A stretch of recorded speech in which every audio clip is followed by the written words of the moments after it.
Hello नमस्कार दोस्तों, मैं हरेंद्र कुमार आप सभी का दोस्त, आप सभी को इंजीनियर हरेंद्र क्लासेस में स्वागत करता हूं। जैसा कि दोस्त आप लोग जानते हैं कि प्रतिदिन क्विज में हम लोग क्वेश्चन पूछते हैं और कल का मेरा क्वेश्चन था कि बताइए शतरंज जो खेल होता है ना, शतरंज खेल से कौन कौन से इम्पोर्टेंट क्या है बाबू शब्द है, कौन सा शब्दावली शतरंज से जुड़ा हुआ है। तो शतरंज से कौन कौन सा, एक तो हो गया चेकमेट, दूसरा हो गया चेकमेट गैम्बिट, ठीक है। ये सब जो वर्ड है ये फेमस है, गैम्बिट भी पूछता है, चेकमेट भी पूछता है, ठीक है।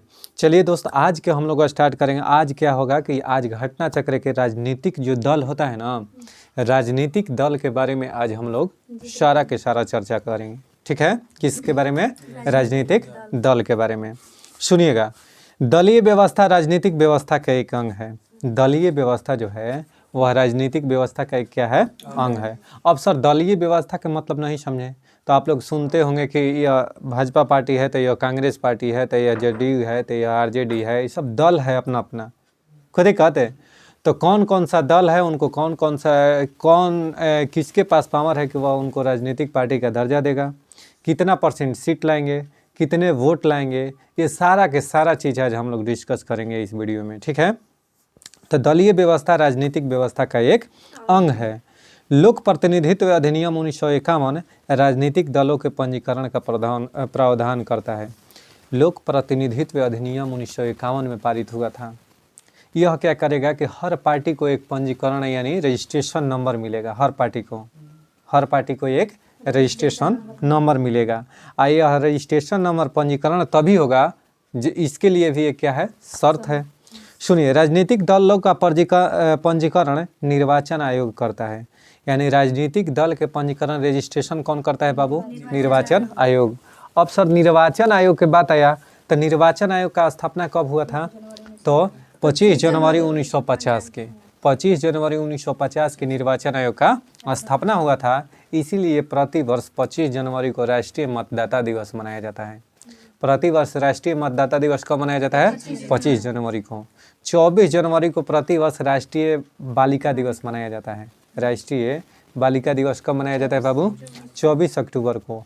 24 जनवरी को। प्रतिवर्ष अंतर्राष्ट्रीय प्रतिवर्ष अंतर्राष्ट्रीय बालिका दिवस कब मनाया जाता है? 11 अक्टूबर को। कब? 11 अक्टूबर को प्रतिवर्ष अंतर्राष्ट्रीय बालिका दिवस मनाया जाता है, ठीक। 26 जनवरी को गणतंत्र दिवस मनाया जाता है। अब आइए, लोक प्रतिनिधित्व अधिनियम 1951 राजनीतिक दलों का पंजीकरण करने का प्रावधान है। और पंजीकरण कौन करेगा बाबू? तो निर्वाचन आयोग। 52वें संविधान संशोधन अधिनियम 1985 द्वारा राजनीतिक दलों को प्रथम बार वर्ष 1985 में संवैधानिक मान्यता मिली। देखिए, राजनीतिक दल जितने भी हैं ना, इन सभी राजनीतिक दलों को 52वां संविधान संशोधन 1985 में पारित हुआ था। कौन? 52वां संविधान संशोधन 52 अमेंडमेंट, ठीक है। 52 कॉन्स्टिट्यूशन अमेंडमेंट, ठीक है। यानी 52वां संविधान संशोधन कब पारित हुआ था? 1985 में।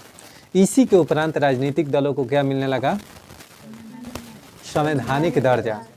किस समिति के सिफारिश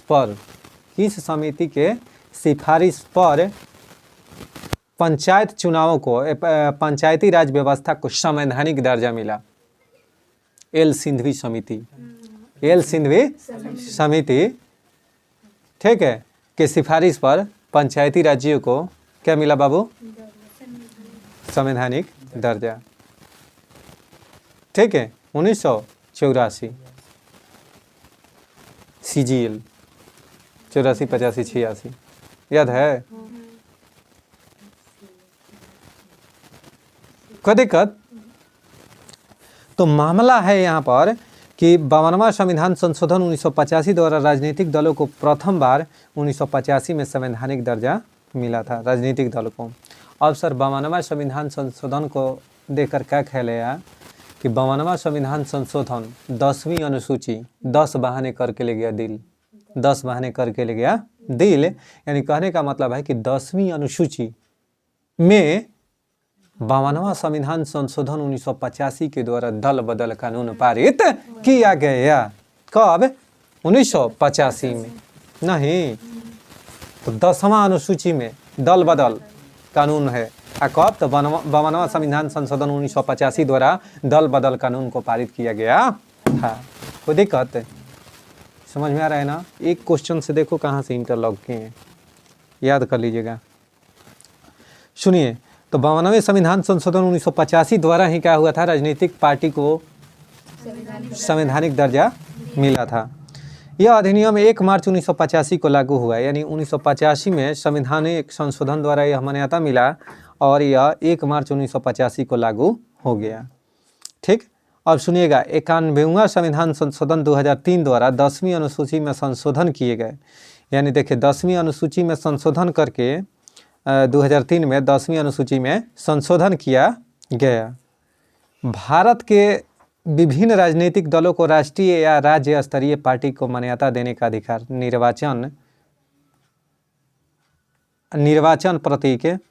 निर्वाचन प्रतीक यानी आरक्षण और आवंटन आदेश 1968 निर्वाचन आयोग को है। सिंपल सा समझिएगा कि विभिन्न राजनीतिक दलों को राष्ट्रीय पार्टी की दर्जा या राज्य स्तरीय पार्टी की दर्जा का मान्यता देने का अधिकार किसको है? निर्वाचन आयोग को। निर्वाचन आयोग को। राज्य स्तरीय कोई भी पार्टी है या राष्ट्रीय स्तरीय पार्टी है तो उसको राजनीतिक पार्टी का दर्जा देने का अधिकार किसको है बाबू? निर्वाचन आयोग के। वो बताएगा कि आपका राष्ट्रीय पार्टी है, आपका क्षेत्रीय पार्टी या राज्य स्तरीय पार्टी है। कौन बताएगा? निर्वाचन आयोग। अब सर इसके लिए शर्तें क्या क्या है, ध्यान से सुनिएगा। यह निर्वाचन आयोग को है 1968 निर्वाचन प्रत्येक आदेश 1968 के तहत मान्यता देता है कि आप राष्ट्रीय पार्टी है, आप राज्य स्तरीय पार्टी है। एक पैमाना बनाया गया, अभी बता रहे हैं कि कौन कौन सा पैमाना है जिसको आप फुलफिल कीजिएगा तब आप राष्ट्रीय पार्टी कहिएगा। अगर उससे आप उस जो पैमाना है उसको फुलफिल नहीं कीजिएगा तो आप राज्य स्तरीय पार्टी कहिएगा। ठीक है, सुनिएगा, वर्तमान में कुल 8 राजनीतिक दलों को मान्यता मिल गया है, जो कि वर्तमान में 7 हो गया है। कितना? 8 था पहले, 3 को हटा दिया गया। 3 को हटा दिया गया, यानी पहले था बाबू 8 और 3 को निकाल दिया गया। कौन सा हटा है? तो communist party of India CPI, communist party of मार्क्सवादी CPM, तृणमूल कांग्रेस, यह 3 को निकाल दिया गया, 1 को डाल दिया गया, आम आदमी पार्टी। यानी कहने का मतलब है बाबू कि पूछता है यह क्वेश्चन, पूछता है, भारत है ना, उसी तरीका से पूछता है यह क्वेश्चन कि वर्तमान में राष्ट्रीय पार्टी यानी राष्ट्रीय दल के पार्टी की संख्या कितनी है। ठीक है, राजनीतिक दलों को राष्ट्रीय पार्टी का दर्जा, यानी भारत के ऐसे कितने राजनीतिक दल है जिसको राष्ट्रीय पार्टी का दर्जा मिला है? तो 7 गो वर्तमान में। पहले कितना था? 8 गो। इन साल हट गया है। तो पहले 8 गो था तो 3 गो का हट गया, CPIM और CPI, तृणमूल कांग्रेस, ममता बनर्जी वाला पार्टी तृणमूल, इनको राष्ट्रीय पार्टी के दर्जा से हटा दिया गया और आम आदमी पार्टी को जोड़ दिया गया। तो 8 में से 3 घटाकर 1 जोड़ दीजिए, कितना बचेगा? 6। यानी वर्तमान में 6 है। वर्तमान में कितना है भाई? 6। यानी वर्तमान में 6 राजनीतिक दल राष्ट्रीय दल के रूप में कार्यरत है भारत में। तब वर्तमान में कितने ऐसे राजनीतिक दल है जो जिनको राष्ट्रीय दल का दर्जा प्राप्त है, राष्ट्रीय पार्टी का दर्जा प्राप्त है? तो 6 गो। क गो? 6। कोई दिक्कत है?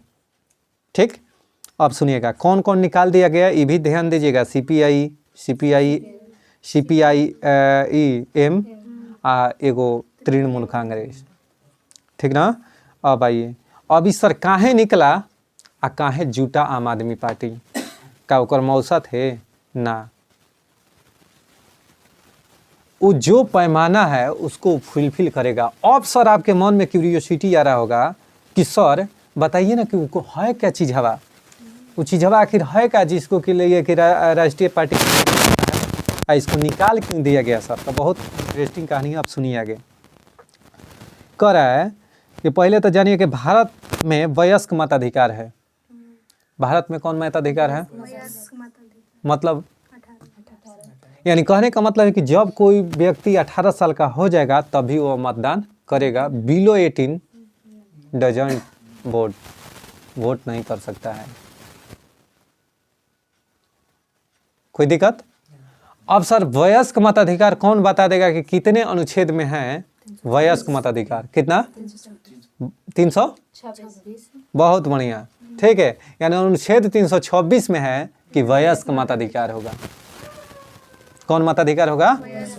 जो मताधिकार होगा, मत देने का अधिकार वयस्क के आधार पर किया जाएगा। यानी 18 साल हो जाएगा तो अभी वह मतदान देगा। यह इतना बार पेपर में पूछा है आर्टिकल की, कहिए मत। आर्टिकल 326 326। सुनिए, राजनीतिक दलों को अपने स्वयं के मानक स्थापित करने की स्वतंत्रता होती है। भारतीय राष्ट्रीय कांग्रेस में राष्ट्रीय शब्द ब्रिटिश शासन के विरुद्ध प्रक्रिया से प्रभावित होता है।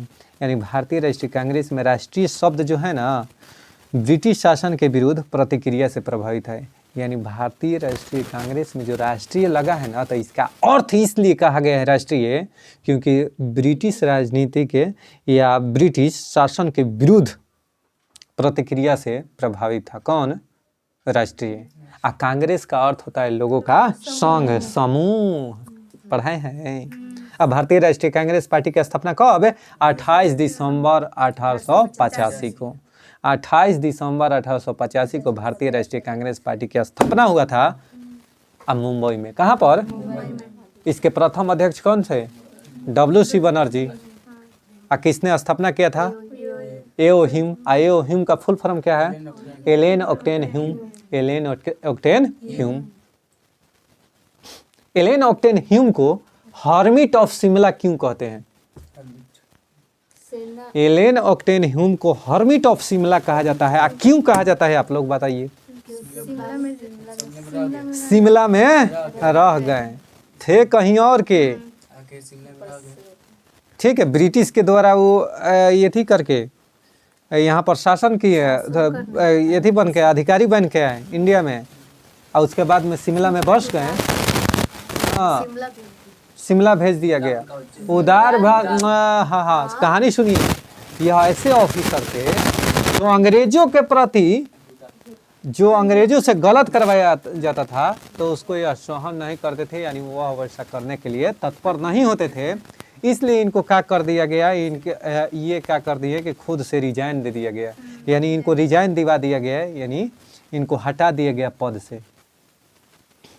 खुद ही कहते। तब जाकर ये कहाँ आ गए? शिमला। शिमला में आकर बस गए, तब इनको हर्मिट ऑफ शिमला कहा गया। तो एओ ह्यूम को ना। कोई दिक्कत? कम्युनिस्ट पार्टी ऑफ इंडिया की स्थापना कब हुआ था? 1925 में। एम.एन. राय। 1925 एम.एन. राय। RSS का स्थापना कब हुआ था? राष्ट्रीय स्वयंसेवक संघ। 1925 में। 1925 में। तब बता दीजिए कि आप भारतीय राष्ट्रीय जो आज BJP भाजपा पार्टी का स्थापना कब हुआ था? बताइए। 1980। हाँ, 1980 में भारतीय जनता पार्टी का स्थापना कब हुआ था? 1980 में। कोई दिक्कत है? चलिए आगे बढ़ा जाए ना। चलिए, भारतीय राष्ट्रीय कांग्रेस के प्रथम अध्यक्ष बीएमएस चंद्र बनर्जी थे। भारतीय राष्ट्रीय कांग्रेस की स्थापना 28 दिसंबर 1885 को हुआ था। ये सब हो गया। भारतीय जनता पार्टी के प्रथम अध्यक्ष पूछे गए कौन थे? तो अटल बिहारी वाजपेयी। अटल बिहारी, यानी भारतीय जनता पार्टी जो था ना, इसका अध्यक्ष पूछेगा कि कौन थे, तो प्रथम अध्यक्ष तो अटल बिहारी वाजपेयी। भारतीय जनता पार्टी का स्थापना 1980 में। इंडिपेंडेंट लेबर पार्टी की स्थापना डॉक्टर भीमराव अंबेडकर 1936 में। बहुत सुंदर। यानी इंडिपेंडेंट लेबर पार्टी के गठन कब हुआ था? 1936 में। किसने किया था बाबू? भीमराव अंबेडकर। वर्तमान में सक्रिय कम्युनिस्ट पार्टी CPI की स्थापना 1925 में हुआ था। कम्युनिस्ट पार्टी ऑफ इंडिया, मार्क्सवादी जो इसको बोले, उसका स्थापना 1964 में हुआ था। आम आदमी पार्टी की स्थापना 2012 में। 2013 में सरकार। 13 में खुद ही कहते। महात्मा गांधी और जयप्रकाश नारायण ने भारत में कैसा राजनीतिक चाहते थे? दल विहीन राजनीति चाहते थे। अब सुनिएगा कि सर बताइए कि उसका मापदंड क्या होना चाहिए। तो सुनिए, निर्वाचन प्रतीक आरक्षण और आवंटन आदेश 1968 के अनुसार किसी राजनीतिक दल को राष्ट्रीय दल के रूप में निर्वाचन आयोग द्वारा तभी स्वीकृति प्रदान की जाएगी जब निम्नलिखित शर्तों को पूरा करेंगे। यानी निर्वाचन आयोग द्वारा उस दल को तभी राजनीतिक दल का, राष्ट्रीय दल का दर्जा दिया जाएगा जब वह निम्नलिखित शर्तों को पूरा करेंगे। कौन शर्त को? तो उसमें निम्नलिखित में कौन? अब सुनिएगा, पहला, उस राजनीतिक दल द्वारा खड़े किए गए प्रत्याशियों के, क्या कनिया, उस राजनीतिक दल द्वारा खड़े किए गए प्रत्याशियों को किन्हीं 4 या अधिक राज्यों में लोकसभा के पिछले आम चुनाव या उन राज्यों के विधानसभा के पिछले आम चुनाव में पड़े कुल वैध मतों का कम से कम 6% मत और साथ ही कम से कम 4 लोकसभा सीटें प्राप्त हों। सुनिएगा, अब ये कह रहा है कि अगर कोई हम राजनीतिक, जैसे लोकसभा का चुनाव होने वाला है 24 में, उसमें अगर हम एक पार्टी बनाए हैं, अगर हम, मेरा पार्टी है, अगर हमारा पार्टी को राजनीतिक पार्टी का दर्जा चाहिए तो क्या क्या कंडीशन है, ध्यान से सुनिएगा। तो हम लोकसभा, आगामी लोकसभा चुनाव 2024 में जो होने वाला है, इसमें हम क्या किए कि अपना पार्टी के कैंडिडेट लड़ाएं 20 गो। कितना? 20 गो। अब कह रहा है कि जितना भी आप कैंडिडेट लड़ाएं ना, तो सारा के सारा कैंडिडेट आपका, जो भी कैंडिडेट खड़ा हुआ है, उसे कुल वैध मतों का 6% वैध मत प्राप्त करना चाहिए। कितना? 6%। और साथ ही कम से कम 4 लोकसभा सीटें प्राप्त हो उस राजनीतिक दल को, या तो लोकसभा के चुनाव में या विधानसभा के चुनाव में, किसी में कुल वैध मतों के 6% मत प्राप्त हो और 4 लोकसभा सीटें, साथ ही में कम से कम 4 लोकसभा की सीटें, नॉट विधानसभा, यानी लोकसभा के 4 सीटें कम से कम प्राप्त हो। अधिक से अधिक ठीक है, कम से कम नहीं, 4 गो, 3 गो होगा तो नहीं मिलेगा। और क्या होगा? तो उस दल को लोकसभा के पिछले आम चुनाव में लोकसभा के कुल सदस्य संख्या के कम से कम 2% सीटें प्राप्त हो। इसमें प्रत्येक आधे से अधिक भिन्न को 1 गिना जाएगा। प्रत्येक आधे से अधिक भिन्न को 1 गिना जाएगा। कहने का मतलब है बाबू कि उस दल को लोकसभा के पिछला जो चुनाव होगा ना, उसमें आम चुनाव में लोकसभा के कुल सदस्य संख्या के 2% सीट लाना होगा। जैसे लोकसभा के कुल सदस्य संख्या 543 पर चुनाव होता है, अब 543 का 2% निकाल लीजिए, ठीक है, जितना आएगा उतना आपको कम से कम क्या लाना है? सीट जीत कर लाना है। उस दल को कम से कम 4 राज्यों में राज्य स्तरीय दल की मान्यता प्राप्त हो। और उसको अगला है मापदंड कि उस दल को कम से कम 4 राज्यों में राज्य स्तरीय दल की मान्यता प्राप्त हो। जैसे बिहार, यूपी या अलग अलग 4 स्टेट में कम से कम अगर राज्य स्तरीय दल की मान्यता मिल जाएगा ना उसको, तब उसको राष्ट्रीय पार्टी के दर्जा दिया जाएगा। तो कुल वैध मत का कितना? 6%। कुल सीट के कितना? 2% आना चाहिए, लोकसभा के कुल सीट के 2%। अच्छा, उस दल को कम से कम 4 राज्यों में कितना? तो 4 राज्यों में राज्य स्तरीय दल की मान्यता प्राप्त होना चाहिए। यह होता है कंडीशन राष्ट्रीय दल की मान्यता प्राप्त करने के लिए। अब समझ में आ गया ना? तो ये पूछता है 6%, 2% लोकसभा की सीटें और 4 राज्यों में कम से कम, ये सब चीज़ आप ध्यान में रखिएगा। ठीक है, कोई दिक्कत है? चलिए देखिए, अब सुनिएगा, भारत के किसी दल को राष्ट्रीय दल बनने हेतु पूर्व चुनाव में कम से कम कितना % वोट प्राप्त होना चाहिए? कह रहा है कि भारत में किसी दल को राष्ट्रीय दल बनने हेतु पूर्व चुनाव में कम से कम कितना % वोट प्राप्त करना चाहिए? तो सुनिएगा, उसकी व्याख्या ऊपर दे दिया गया है। अब कह रहा है ऑप्शन में कि 4 या इससे अधिक राज्यों में वैध मतों का 10% नहीं, काट दीजिए। 4 या इससे अधिक राज्यों में वैध मतों का 4% नहीं, 2 राज्यों में वैध वोटों का 15% नहीं, आधे से ज़्यादा राज्यों में वैध वोट का 6% नहीं। यानी कुल लोकसभा के वैध मतों का या राज्य विधानसभा के वैध मतों का 6% चाहिए। लेकिन ये आधे से ज़्यादा राज्यों में कह रहा है नहीं, this is not true, this is false, this is false. Are you understand? ठीक। देखो, दल परिवर्तन विरोधी विधि को किस राज्य में 1979 में ही अधिनियमित कर दिया गया था? तो जम्मू एवं कश्मीर में। जम्मू एवं तत्कालीन जम्मू एवं कश्मीर में राज्य में सितंबर 1979 में दल बदल को रोकने के लिए एक विधि को अधिनियमित किया गया था। इस कानून के अनुसार, सुनिएगा, जम्मू कश्मीर राज्य में 1979 में दल बदल को रोकने के लिए एक विधि को अधिनियमित किया गया था।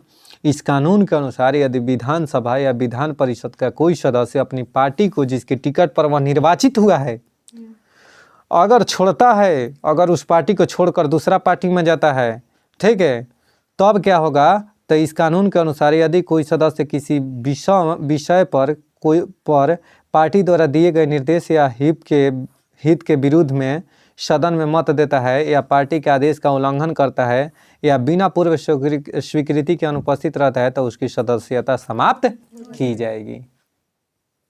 यही था कौन? दल बदल को रोकने के लिए 1979 में। तो सर्वप्रथम कहाँ पर बाबू? जम्मू कश्मीर में। कोई दिक्कत है? सुनिए, चुनावी बॉन्ड कितना? चुनावी बॉन्ड, सुनिएगा, चुनावी बॉन्ड 2018 के बारे में। अब चुनावी बॉन्ड 2018 क्या होता है सर? तो इसके बारे में आज हम लोग चर्चा करेंगे कि चुनावी बॉन्ड जो आप कह रहे हैं इसका मतलब क्या हुआ। तो देखिए, चुनावी बॉन्ड 2018 के बारे में कथनों पर विचार कर रहे हैं, सही कथन जो है वही बता रहे हैं। राजनीतिक दलों को मिलने वाले चंदे की प्रक्रिया को पारदर्शी बनाना इस योजना का उद्देश्य है।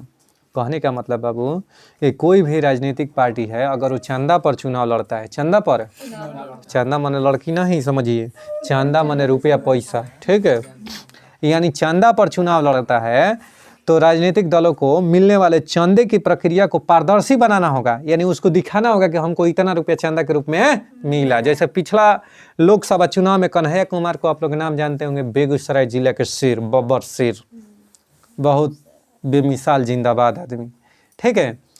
तो बेगूसराय जिला से वो लड़े थे चुनाव, कन्हैया कुमार, ठीक है। तो कन्हैया कुमार जब बेगूसराय से लड़े थे ना चुनाव, तो वो चुनाव जो लड़े थे तो किस चीज़ पर? तो चंदा कलेक्शन करके, चंदा कलेक्शन करके। उनकी मम्मी अभी भी सरकारी स्कूल में खाना बनाती हैं, सरकारी स्कूल में खाना बनाती हैं। खुद ही कहा, बेचारा बहुत पढ़े में तेज, बहुत पढ़े में तेज, कोई दिक्कत है? नेहरू कॉलेज से पढ़ के लड़का, ठीक है, नेहरू कॉलेज का लड़का पढ़ा होगा। कन्हैया कुमार के बारे में बता रहा हूँ, ठीक है। और उसकी माँ आज भी आंगनबाड़ी के एथी में खाना बनाती हैं, ठीक है, समझ रही है ना। तो राजनीतिक दलों को मिलने वाले चंदे की प्रक्रिया को पारदर्शी बनाना इस योजना का उद्देश्य है, चुनावी बॉन्ड योजना।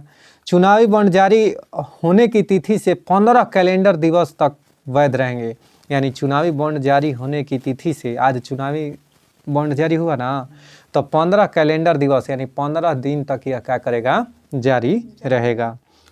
अब ये भी पूछ देगा कि चुनावी बॉन्ड कितने दिन तक जारी रहता है? तो 15 दिन तक। ऑब्जेक्टिव निकाल लेगा। आप यूपीएससी के RAS के पेपर का सोल्व कर रहे हैं आप सर, आप वन डे पेपर देवे जाइएगा, आपसे पूछ देगा कि चुनावी बॉन्ड कितने दिन के लिए जारी किया जाता है? अधिकतम तो 15 दिन तक। पात्र राजनीतिक दल द्वारा अपने खाते में जमा कराए गए चुनावी बॉन्ड का भुगतान उसी दिन किया जाएगा। कराए कि पात्र राजनीतिक दल द्वारा अपने खाते में जमा कराए गए चुनावी बॉन्ड का भुगतान उसी दिन किया जाएगा। अब देखिए, होता क्या है ना कि चुनावी बॉन्ड में पात्र राजनीतिक दल द्वारा, जो भी राजनीतिक दल का पात्र हैं, अपने खाते में जमा कराए गए चुनावी बॉन्ड का भुगतान उसी दिन किया जाएगा। आपके खाते में जितना रुपया था उसी दिन भुगतान किया जाएगा। सुनिए, चुनावी बॉन्ड योजना अधिसूचना 2018 क्या था बाबू, इसके बारे में सुनिएगा। देश में राजनीतिक दलों को मिलने वाली फंडिंग को पारदर्शी बनाने के लिए चुनावी बॉन्ड जारी की घोषणा की थी। इस योजना के तहत चुनावी बॉन्ड के माध्यम से निर्वाचन आयोग के पास पंजीकृत केवल वही राजनीतिक दल ही चंदा ले सकेंगे जिन्होंने पिछले लोकसभा या विधानसभा चुनाव में कम से कम 1% मत प्राप्त किए हैं। यानी लोकसभा पिछले या विधानसभा के चुनाव में कम से कम 1% मत प्राप्त किया है ना, तो वहीं क्या कर सकता है? नहीं, ये चंदा ले सकते हैं, चंदा कौन ले सकते हैं बाबू? जो पिछले आम सभा के चुनाव यानी लोकसभा के चुनाव या विधानसभा राज्य विधानसभा के जो चुनाव होता है ना, उसमें कम से कम 1% मत प्राप्त किया हो। चुनावी बॉन्ड जारी होने के बाद 15 दिनों तक वैध रहेंगे। राजनीतिक दल चुनावी बॉन्ड को अपने खाते में जमा करके उसी दिन भुगतान प्राप्त कर सकते हैं। यानी राजनीतिक दल चुनावी बॉन्ड को अपने खाते में जमा करके उसी दिन भुगतान कर सकते हैं, जिसकी सूचना निर्वाचन आयोग को देनी होगी। इसकी सूचना केवल निर्वाचन आयोग को देनी होगी। अब कह रहा है कि लोकसभा के अध्यक्ष द्वारा विपक्ष के नेता की मान्यता हेतु लोकसभा की कुल सदस्य संख्या यानी 543 का न्यूनतम 10% यानी 54.3 या 54 सदस्य से संबंधित पार्टी का होना चाहिए। अच्छा, मामला सुनिएगा। अभी ऐसा आगामी चुनाव में लगाया जा रहा है कि कांग्रेस विलुप्त हो जाएगी। कहने का मतलब है कि यह विपक्ष की भूमिका में भी नहीं रह सकेगी। अब आखिर ऐसा क्यों चर्चा हो रहा है? हो क्या गया है हमारे देश का? तो सुनिएगा, लोकसभा में विपक्ष के नेता आपको रहने के लिए, विपक्ष के नेता यानी लोकसभा के अध्यक्ष द्वारा विपक्ष के नेता का तभी मान्यता मिलेगा जब आप 54.3 यानी कम से कम आप 543 में 54 सीट जीतिएगा ना, तभी आप विपक्ष की भूमिका में रहिएगा। लेकिन अच्छे लोकतंत्र के लिए विपक्ष भी स्ट्रांग होना चाहिए। नहीं, अब है ने 3 गो पार्टी है ने, एगो 2.5 गो रहता है ने 3 गो, तब तनी मामला नरम गरम के रहता। अब तो ढेर एने लो हो जा रहा है। कोई दिक्कत है? कोई डाउट? तो यहीं तो याद रखेगा कि लोकसभा में विपक्ष के नेता की मान्यता प्राप्त करने के लिए, विपक्ष के दल प्राप्त करने के लिए आपको कितना 54 सीटें या कुल सदस्य के 10% आपको लाना चाहिए। ठीक है, बहुत बहुत शुक्रिया दोस्त। आगे बढ़ते हैं हम। चलिए दोस्त, गुप्त काल में लिखित संस्कृत नाटकों में स्त्री और शूद्र बोलते थे किसको? गुप्त काल में लिखित संस्कृत नाटकों में स्त्री और शूद्र बोलते थे प्राकृतिक भाषा। कौन भाषा? प्राकृतिक भाषा।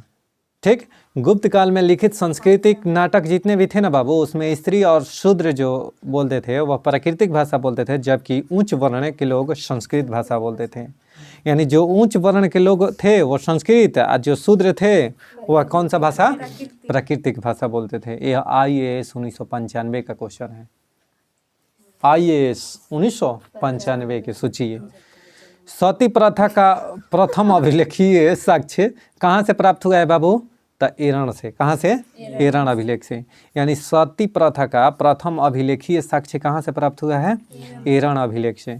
सती प्रथा का प्रथम अभिलेखीय साक्ष्य एरण अभिलेख से प्राप्त हुआ है। यह 510 ईस्वी का है। एरण अभिलेख कब का है बाबू? 510 ईस्वी का है, जिसमें गोपराज नामक सेनापति की स्त्री के सती होने का उल्लेख मिलता है। यानी गोपराज नामक एक व्यक्ति थे, उनके पत्नी का सती होने का बोध होता है। समझ में आया ना? सती प्रथा का उल्लेख 510 ईस्वी से एरण अभिलेख से। सोचिए क्या पहले की औरतें थी। गुप्त सम्वत की स्थापना किसने की थी? गुप्त सम्वत की स्थापना किसने की थी? किसने किया था? तो श्री गुप्त। किसने? तो गुप्त सम्वत की स्थापना, यहाँ पर गुप्त वंश नहीं, गुप्त सम्वत की स्थापना किसने किया था? तो चंद्रगुप्त प्रथम। चंद्रगुप्त प्रथम। श्री गुप्त किसका स्थापना किए थे बाबू? तो गुप्त वंश का स्थापना श्री गुप्त। और गुप्त सम्वत किसने बाबू? तो चंद्रगुप्त प्रथम ने। 319 से 20 ईस्वी में गुप्त सम्वत की शुरुआत चंद्रगुप्त प्रथम ने किए थे। बहुत BBI क्वेश्चन है, सुनिएगा। कौन कौन सा उपाधि किसको मिला? अशोक को प्रियदर्शी के नाम से जाना जाता है। समुद्रगुप्त को परक्रमांक की उपाधि मिला था। चंद्रगुप्त द्वितीय को विक्रमादित्य की उपाधि मिला था। स्कंदगुप्त को क्रमादित्य। स्कंदगुप्त के शासनकाल में हुण सर्वप्रथम आक्रमण किया था। हुणों पर विजय पाए थे कौन? स्कंदगुप्त। और शकों पर विजय चंद्रगुप्त द्वितीय। शकों पर विजय। ठीक है। नगरों का क्रमिक पतन किस काल में एक महत्वपूर्ण विशेषता थी? नगरों का क्रमिक पतन किस काल की एक महत्वपूर्ण विशेषता थी? तो गुप्त काल की। गुप्त काल के नगरों का पतन का क्या क्या कारण था? तो हुण का आक्रमण, सामंतीय व्यवस्था, सामंतीय अब बौद्ध धर्म का मानना, बौद्धिस्ट का मानना, तीनों हो याद है? खुद ही कहते, कल ही अभी पढ़ा है ना। बहुत सुंदर कॉन्सेप्ट है कि क्या क्या कारण था गुप्त वंश के पतन का। कोई डाउट? विजयनगर के पतन का क्या कारण था? तालिकोटा का युद्ध। तालिकोटा का युद्ध कब हुआ था? 1565 में। नगरों का क्रमिक पतन किस काल की महत्वपूर्ण विशेषता थी? तो गुप्त काल की। किस शासक वंश ने मंदिरों एवं ब्राह्मणों को सबसे अधिक ग्राम का अनुदान किया? यानी मंदिरों एवं ब्राह्मणों को सबसे अधिक ग्राम अनुदान यानी ग्राम दान में, यानी गांव के गांव दान में देते थे। तो गुप्त वंश के शासकों ने, गुप्त वंश के शासकों ने मंदिरों को सबसे अधिक ग्राम अनुदान दिए थे। गुप्त लेखों में जिन भूमिदानों का उल्लेख किया गया है, यह स्पष्ट है कि भूमिदान के साथ साथ गांव की भूमि से उत्पन्न होने वाली आय भी ग्रहिता को सौंप दी जाती थी। यानी जिसको गांव दान में मिला, उससे आने वाले आय को भी जिसको दिया गया, ग्रहण किया जो गांव, उसी को दिया जाता था। तो गुप्त वंश के शासकों ने मंदिरों एवं ब्राह्मणों को सबसे अधिक गांव अनुदान में दिए थे। प्राचीन भारत में किस वंश का शासनकाल स्वर्ण युग कहलाता था? तो गुप्त वंश का शासनकाल क्या कहलाता था? स्वर्ण युग कहलाता था। कोई दिक्कत है? इस काल को क्लासिक युग कहा जाता है या भारत का पेरिक्लिन युग भी कहा जाता है। इसी को देखिए स्वर्ण युग भी कहा जाता है या इसी को क्लासिक युग भी कहा जाता है। गुप्त वंश को, गुप्त काल को, और पेरिक्लिन युग भी कहा जाता है। किसको? गुप्त काल को। निम्नलिखित में से किस काल में स्त्रियों की पुरुषों से बराबरी थी? तो न तो गुप्त काल में, न मौर्य काल में, न चोल काल में। ठीक है। ऋग्वैदिक काल को छोड़कर प्राचीन भारतीय इतिहास में स्त्रियों की स्थिति कभी भी अच्छी नहीं रही। समझ में आ गया ना? एक ऋग्वैदिक काल ही ऐसा है जिसमें स्त्री और पुरुषों को बराबर का अधिकार मिलता था। न तो कभी भी कोनो काल में स्त्री पुरुष के बराबरी नहीं की है। कोई दिक्कत है? गुप्त युग में भूमि राजस्व की दर क्या थी? गुप्त जो युग था ना, गुप्त युग में भूमि राजस्व की दर क्या थी? तो उपज का छठा भाग। सुनिएगा ध्यान से, बहुत भी क्वेश्चन है 1997 में पूछा हुआ है। बीपीएससी 1997 में। यानी गुप्त युग में भूमि राजस्व की दर क्या थी? तो उपज का छठा भाग। उपज का छठा भाग। ठीक है। यानी गुप्त युग में भूमि राजस्व की दर क्या थी बाबू? तो उपज का छठा भाग। सोचिए, धर्मशास्त्रों में भू राजस्व की दर क्या बताई गई है? तो 1/6 भाग। हिंदू विधि द्वारा मान्य कर कितना था? तो उपज का छठा भाग। कौनों द्वारा गुप्त काल में उपज का छठा भाग क्या लिया जाता था बाबू? भू राजस्व। भू राजस्व क्या था? एक प्रकार का कर था। ठीक है। किस प्रकार की भूमि को अपरहत कहा जाता है? किस प्रकार की भूमि को अपरहत कहा जाता है? तो बिना जोती हुई जंगली भूमि को अपरहत कहा जाता था। अपरहत, ऐसा ही वर्ड पूछ रहा है दोस्तों को क्वेश्चन दरोगा में। बीपीएससी देने जाइएगा तो इस सब बीपीएससी या यूपीएससी का क्वेश्चन है, यूपीपीसीएस का क्वेश्चन है, आईएएस का क्वेश्चन है। किस प्रकार की भूमि को अपरहत कहा जाता है? तो बिना जोती हुई भूमि को अपरहत। अपरहत। 3री शताब्दी में वारंगल प्रसिद्ध था। किस लिए? तो लोहे के यंत्रों और उपकरणों हेतु। वारंगल जो था ना बाबू, वह 3री शताब्दी में क्यों प्रसिद्ध था? तो लोहे के यंत्रों और उपकरणों को बनाने हेतु वारंगल प्रसिद्ध था 3री शताब्दी में। प्राचीन भारत में सिंचाई कर को क्या कहा जाता था? विदक भागम। विदक पटाके भागम। पटाके न आदमी कहलन कि पटहुआ कह के हम भागम। ठीक है। यानी कहे के मतलब बाबू कि प्राचीन भारत में सिंचाई कर को क्या कहते थे? प्राचीन भारत में।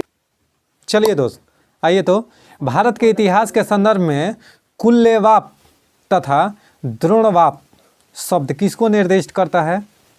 तो भूमाप को। किसको बाबू? भूमाप को। यानी भारत के इतिहास के संदर्भ में कुल्लेवाप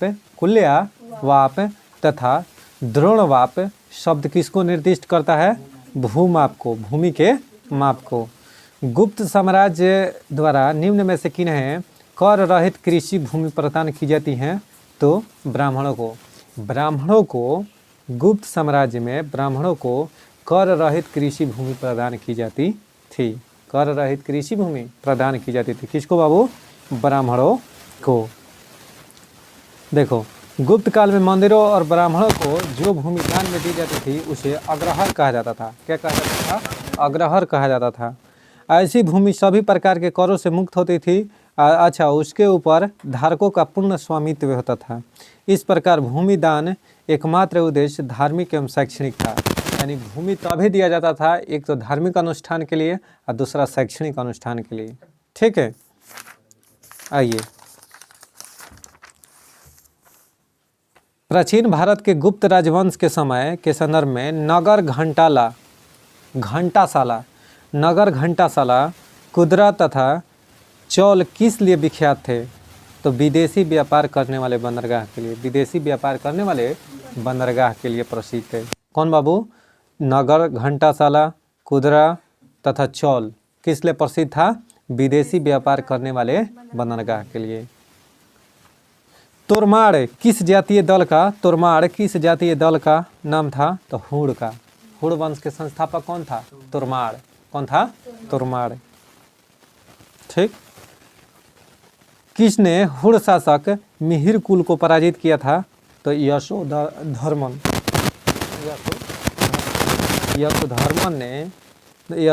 ऐसा हुड़ शासक था जिसने मिहिर कुल को पराजित किया था।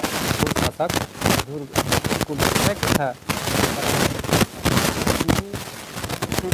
जिसने 6ठी शताब्दी में भारत दर्शन किया वह था शुंग यून। चीनी तीर्थयात्री जिसने 6ठी शताब्दी में भारत दर्शन किया वह कौन था? तो शुंग यून था।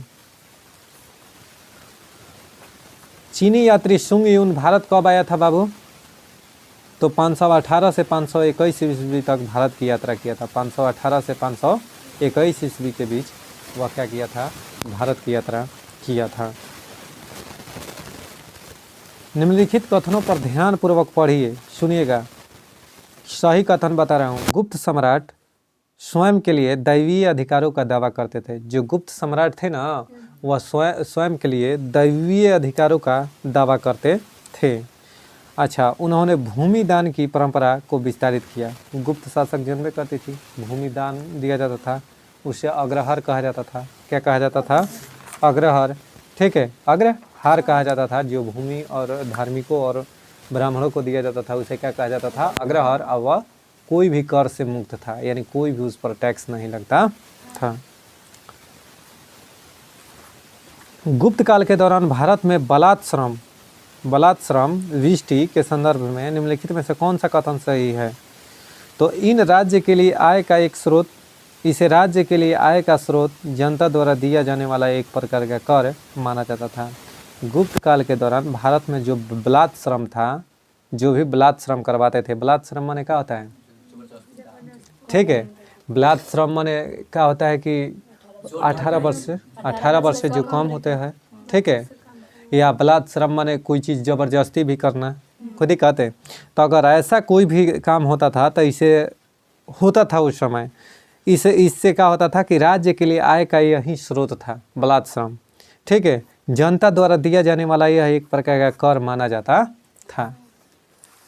कहा जाता है कि शतरंज का खेल का उद्भव भारत में हुआ है। कहाँ पर? भारत में हुआ है। शतरंज खेल का जन्म कहाँ हुआ है बाबू? भारत में। किस युग में हुआ था? तो गुप्त युग, गुप्त काल, यानी गुप्त युग में ही शतरंज का जन्म भारत में हुआ था। नहीं, शूद्रक द्वारा लिखी हुई प्राचीन भारतीय पुस्तक मृक्ष कटिकम का विषय क्या था? मृक्ष कटिकम का विषय बताइए जल्दी से। तो एक धनी व्यापारी और एक गणिका की पुत्री की प्रेम गाथा है। यानी मृक्ष कटिकम में एक धनी व्यापारी और एक गणिका की पुत्री की प्रेम कथा इसमें है मृक्ष कटिकम में। सुनिएगा कहानी विस्तार से। शूद्रक जो है मृक्ष कटिकम के रचना किए थे। मृक्ष कटिकम के रचयिता कौन है? शूद्रक।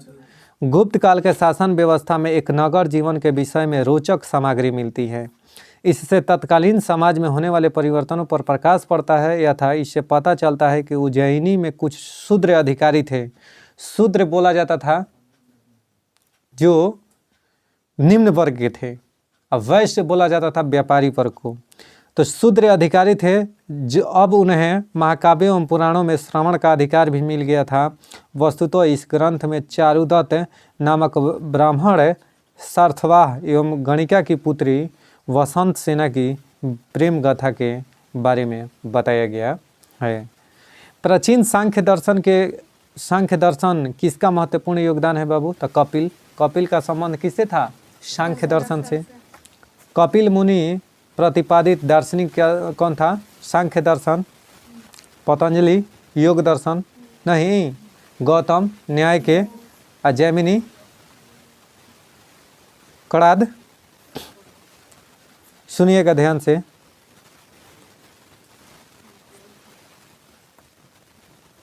भारत के दार्शनिक विचार के इतिहास के संबंध में सांख्य संप्रदाय क्या था? तो सांख्य की मान्यता है कि आत्मा ज्ञान की मोक्ष की ओर ले जाता है, न कि ब्रह्म प्रभाव अथवा कारक की ओर। ठीक। योग दर्शन के कौन बाबू? पतंजलि। योग दर्शन के पतंजलि। योग के आविष्कारक कौन थे? पतंजलि। अष्टांग योग के कौन थे बाबू? अनुस्मृति। या नहीं है, अष्टांग योग का अंश नहीं है किसमें? तो अनुस्मृति में, प्रत्याहार में है, धारणा में है, ध्यान में है, लेकिन अनुस्मृति में नहीं है। ठीक है। केवल प्रत्यक्ष प्रमाण को कौन स्वीकार करता है? चार्वाक। प्रत्यक्ष प्रमाण को कौन स्वीकार करता है बाबू? चार्वाक। जब तक जीवित रहो सुख से जीवित रहो। हे जय जय शंभु भोलेनाथ।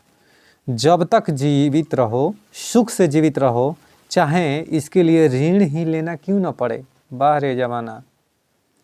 चाहे इसके लिए ही ऋण क्यों न लेना पड़े, क्योंकि शरीर के भस्मीभूत हो जाने पर पुनरागमन नहीं हो सकता। पुनर्जन्म का निषेध करने वाली यह उक्ति किसकी है?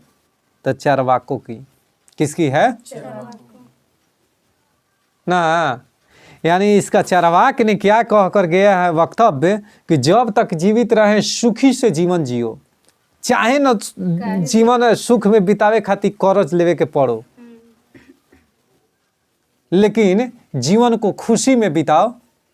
काहे कि जीवन एक बार चल गया तो दोबारा आने वाला नहीं। तो जीवन को कर्ज भी ऋण भी लेकर जियो, ऐश से रहो कैश में। तो यह गलती है। इसको चार्वाकों ने कहा था। ठीक है। लेकिन इसको भाई साहब रियल लाइफ में नहीं उतारिएगा ना तो बहुत जूता बरसात हो जाएगा। वो चार्वाक जब थे तब थे, आज के मार के मुआ दिया सन, सब छोला समोसा खाइल छोड़ा दिया सन। नव्य न्याय कहने का मतलब है कि आप कर्ज लेकर किसी से अपना जीवन या अपन खूब सुखी में बिताइए, तो ये सही बात है क्या? तो यह चार्वाकों का कहना था। लेकिन ये है बहुत पहले की कहानी, गुप्त युग के कहानी है। आज दूसरा युग चल रहा है। आज जूता से कपार काट लेगा मार के कोई दिक्कत है? तो इसलिए कभी ऐसा काम नहीं सोचिएगा कि हम किसी से कर्जा लेकर काम करें। नहीं। नव्य न्याय संप्रदाय यानी स्कूल के संस्थापक कौन थे? चलिए दोस्तों, अधोलिखित में से कौन सा एक चार्वाक के अनुसार सर्वोच्च मूल्य है? तो काम। चार्वाक के अनुसार सर्वोच्च मूल्य क्या है बाबू? काम। क्या है? काम।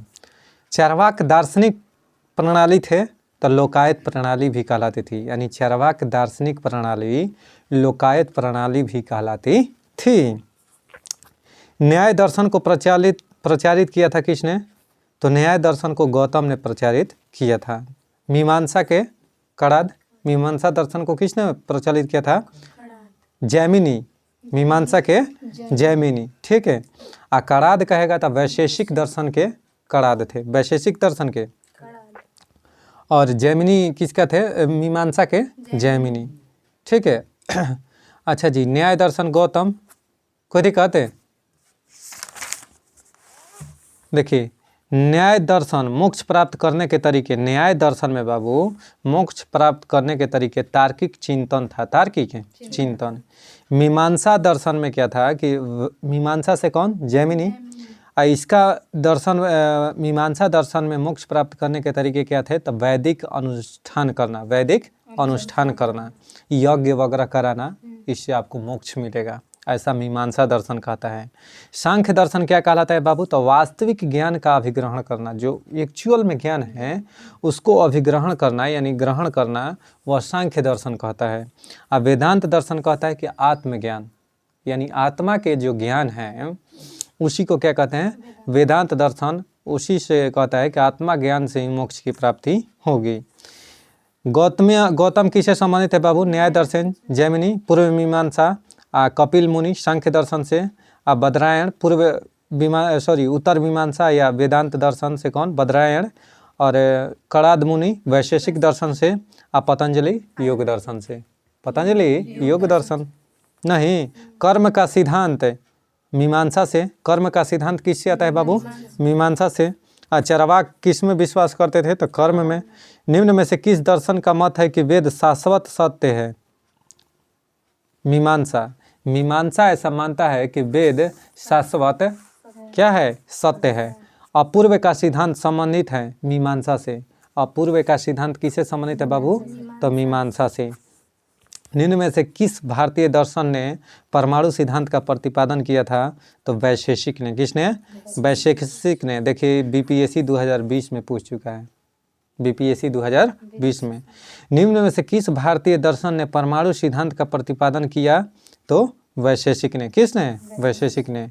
किसे भारतीय परमाणुवाद का जनक कहा जाता है? तो महर्षि कणाद को। महर्षि। अब वैशेषिक के कौन थे? कणाद। वैशेषिक दर्शन से कौन संबंधित है? कणाद। इसने क्या किया था कि परमाणुवाद का विकास किया था। भारतीय परमाणुवाद का जनक किसे कहा जाता है? महर्षि कणाद को। ठीक है। चलिए दोस्त, अब हम लोग बढ़ते हैं भूगोल की ओर। चलिए दोस्त, अजरबैजान की राजधानी बाकू, अजरबैजान की राजधानी बाकू निम्नलिखित में से किस एक सागर के किनारे स्थित है?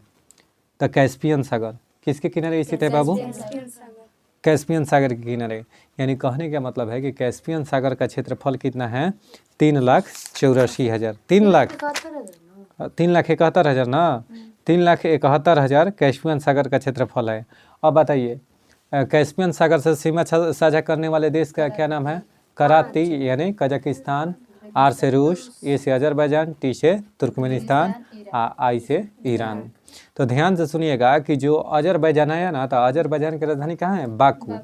तो बाकू जो है ना बाबू, वह किससे? तो कैस्पियन सागर से सीमा साझा करता है। टर्की के उत्तर में क्या है बाबू? तो टर्की के उत्तर में काला सागर है। यानी टर्की कहने का मतलब है तुर्की, और तुर्की के उत्तर में कौन है? काला सागर। पश्चिम में क्या है? तो एजियन या मरमरा सागर। दक्षिण में भूमध्य सागर, दक्षिण में भूमध्य सागर। ठीक। तुर्की किसके मध्य में स्थित है? तो काला सागर और भूमध्य सागर के मध्य में। काला सागर और भूमध्य सागर के मध्य में कौन है बाबू? तुर्की।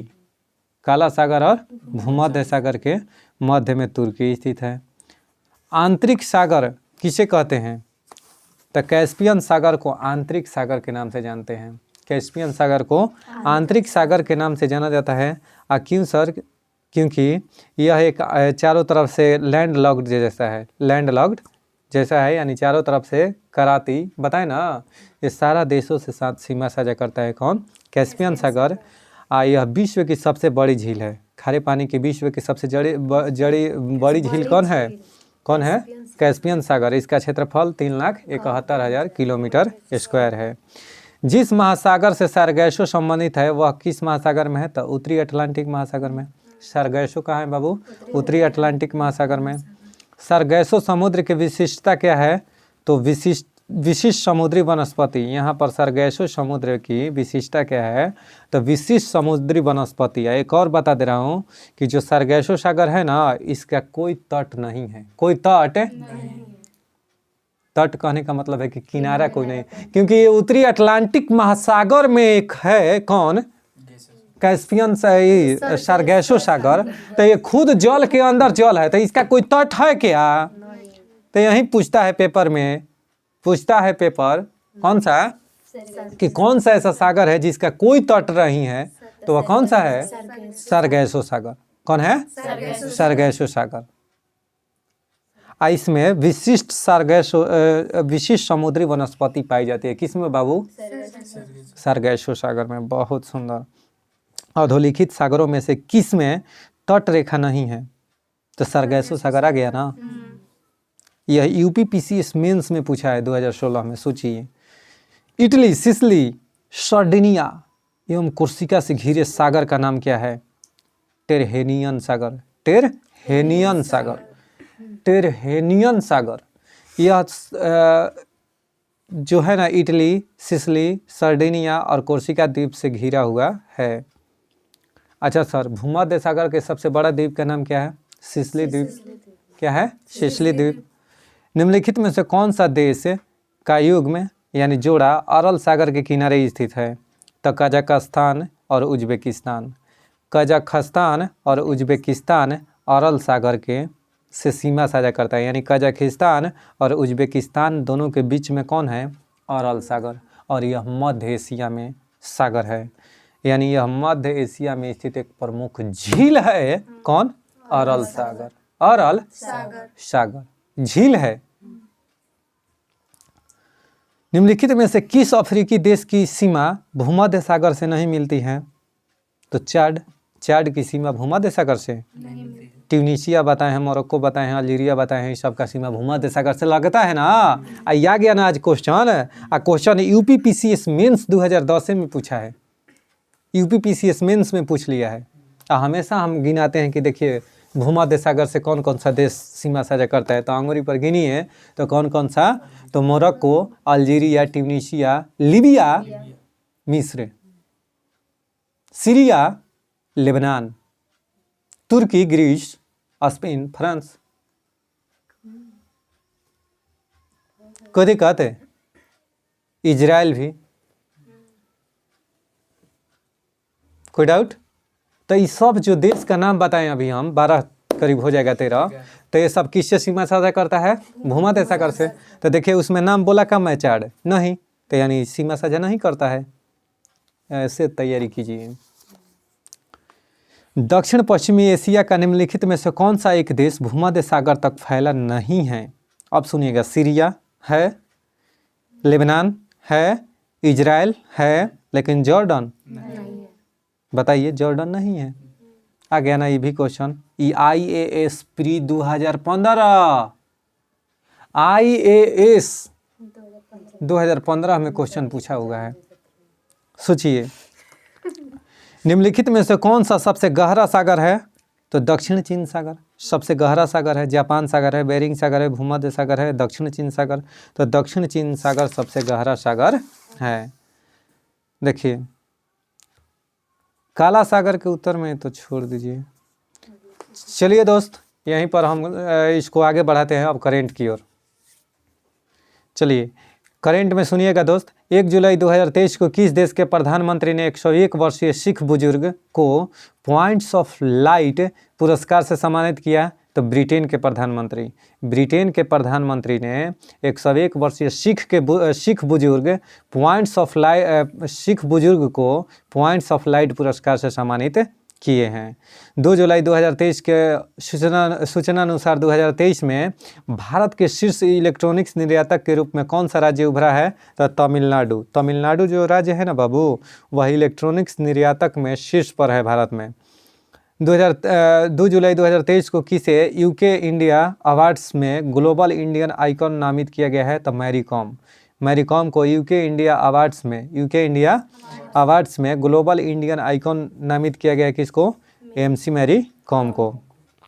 भारतीय क्रिकेट टीम के नए मुख्य जर्सी प्रायोजक के रूप में किसे नियुक्त किया गया है? तो ड्रीम 11 इसलिए आप लोग जो क्रिकेट खेलता होगा ना, तो उस पर क्रिकेट के खिलाड़िया पर देखते होंगे जर्सिया पर ड्रीम 11 लिखा होगा।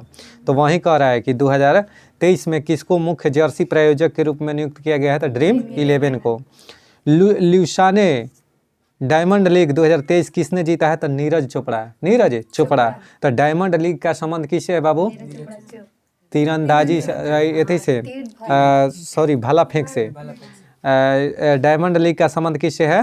भाला फेंक से। प्रतिवर्ष 7 अगस्त को भाला फेंक दिवस मनाया जाता है, क्योंकि 7 अगस्त को नीरज चोपड़ा ने टोक्यो ओलंपिक में स्वर्ण पदक जीता था। कोई दिक्कत है? 3 जुलाई 2023 को कौन सा देश पहली बार विश्व कप 2023 के लिए क्वालिफाई करने में असफल रहा था? वेस्ट इंडीज जो देश है पहली बार विश्व कप 2023 के लिए क्वालिफाई करने में असफल रहा, क्वालिफाई नहीं कर पाया। कौन देश? वेस्ट इंडीज दिखाई दे रहा है मैक्सिको के नीचे, है क्यूबा के बगलवा में, है नीचे क्यूबा के नीचे। यूएई भारत शिखर सम्मेलन कहाँ आयोजित हुआ है बाबू? तो अबू धाबी में। यूएई संयुक्त अरब अमीरात भारत शिखर सम्मेलन कहाँ आयोजित हुआ है? अबू धाबी में। संयुक्त अरब अमीरात की राजधानी कहाँ है? Abu Dhabi. 3 जुलाई 2023 को जारी ग्लोबल पीस इंडेक्स 2023 में दुनिया का सबसे शांतिपूर्ण देश कौन सा है? तो आइसलैंड। अब सुनिएगा, पीस इंडेक्स में सबसे टॉप पर चल गया फिनलैंड, नहीं आइसलैंड अब हो गया। क्या हो गया? आइसलैंड। पहले था फिनलैंड। पीस इंडेक्स में आइसलैंड है, हैप्पीनेस में कौन है? फिनलैंड। अब पहले फिनलैंड भी पीस इंडेक्स में था, लेकिन अब हट गया, आइसलैंड हो गया। अब फिनलैंड हैप्पीनेस में है। 6ठी युवा महिला राष्ट्रीय चैंपियनशिप किसने जीती है? हरियाणा टीम ने। किसने? हरियाणा ने। किसने ऑस्ट्रियाई ग्रैंड प्रिक्स 2023 जीता है? तो मैक्स वर्स्टपन ने। 4 जुलाई 2023 को राष्ट्रीय तैराकी चैंपियनशिप में किस तैराक ने बैस्ट्रोक स्पर्धा में नया राष्ट्रीय रिकॉर्ड बनाया है? तो माना पटेल ने। किस शहर में बंदरों के लिए समर्पित बंदर वन बनाए जाएंगे? लखनऊ में। किस शहर में बंदरों के लिए समर्पित बंदर वन बनाए जाएंगे? बंदरों के लिए स्पेशल वन बनेगा, जंगल, लखनऊ में। कहाँ पर? 4 जुलाई 2023 को किस राज्य सरकार ने प्रोफेसरों के लिए सेवानिवृत्ति की आयु बढ़ाकर 65 वर्ष कर दिया है? तो जम्मू कश्मीर राज्य सरकार ने क्या किया है कि प्रोफेसरों के लिए सेवानिवृत्ति की आयु बढ़ाकर 65 वर्ष कर दिया है। WTO में भारत के राजदूत कौन नियुक्त हुए हैं? तो ब्रजेंद्र नवजीत। WTO में वर्तमान राजदूत कौन बने हैं भारत के? तो ब्रजेंद्र नवजीत। 4 जुलाई 2023 को किस राज्य में हुई पक्षी गणना में पक्षियों की 205 से अधिक प्रजातियां पाई गई हैं? तो बिहार में। कहाँ पर? बिहार में। देखिए, नेशनल राज्य किस 4 जुलाई 2023 को बिहार राज्य में हुई पक्षी जनगणना में पक्षियों की 205 से अधिक प्रजातियां पाई गई है। 4 जुलाई 2023 को किसने नेशनल साइबर सिक्योरिटी कोऑर्डिनेटर के रूप में नियुक्त हुआ है? तो MU नायर। कोई दिक्कत है? MU नायर। 4 जुलाई 2023 को किस देश के पहले सहकारी संचालित सैनिक स्कूल की नींव रखी गई है? तो गुजरात। कौन? गुजरात। 4 जुलाई 2023 को जारी ICC महिला ODI बल्लेबाजी रैंकिंग में कौन सा शीर्ष पर रही है? तो